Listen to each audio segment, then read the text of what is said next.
Mga idol, matapos ang pagkatalo sa Korea sa kanilang unang game sa 2026 William Jones Cup, agad bumawi ang defending champion na Strong Group Athletics at ipinakita ang magandang adjustment sa mga sumunod na laro. Nakuha nila ang dalawang sunod na panalo, una kontra Japan sa score na 78-72 at sa kanilang huling laro ay tinambakan nila ang host team na Chinese Taipei Blue sa score na 97-78. Dahil dito, umangat ang Strong Group sa 2-1 record at nasa second place sa Group A standings.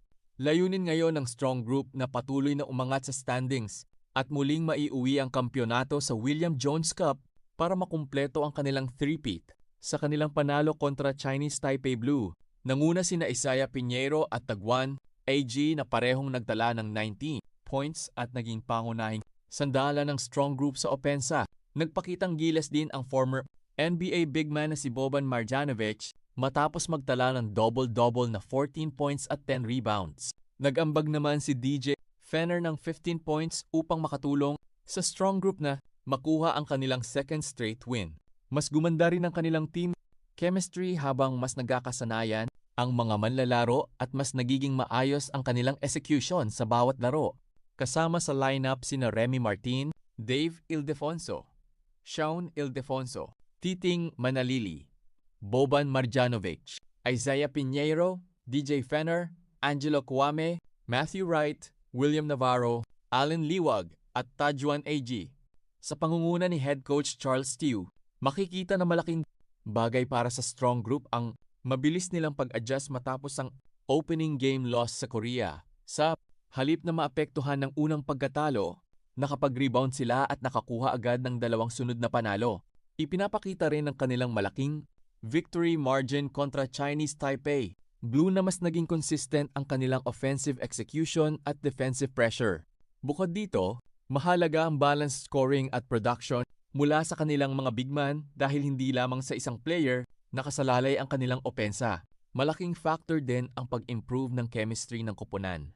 Habang mas nagkakasanayan ang mga manlalaro, mas nagiging mabilis ang ball movement, spacing, at execution ng kanilang plays. Kung magpapatuloy ang ganitong development, mas magiging mahirap silang harapin lalo na sa mga susunod na laro, kung saan mas mataas na ang pressure. Sa ngayon, patuloy na ipinapakita ng defending champion ang improvement bilang isang team habang naghahanda para sa mas mahahalagang laban sa Jones Cup.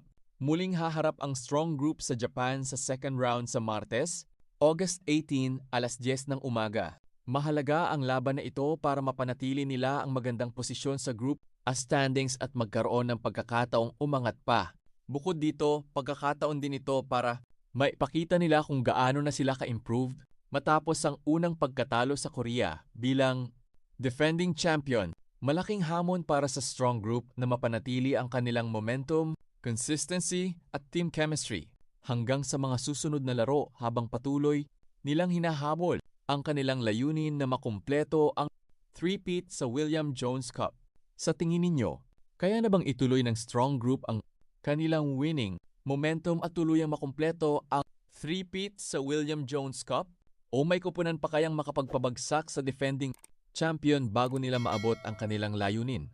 Abangan natin ang mga susunod nilang laban at kung hanggang saan nila kayang dalhin ang kanilang magandang performance sa 2026 William Jones Cup.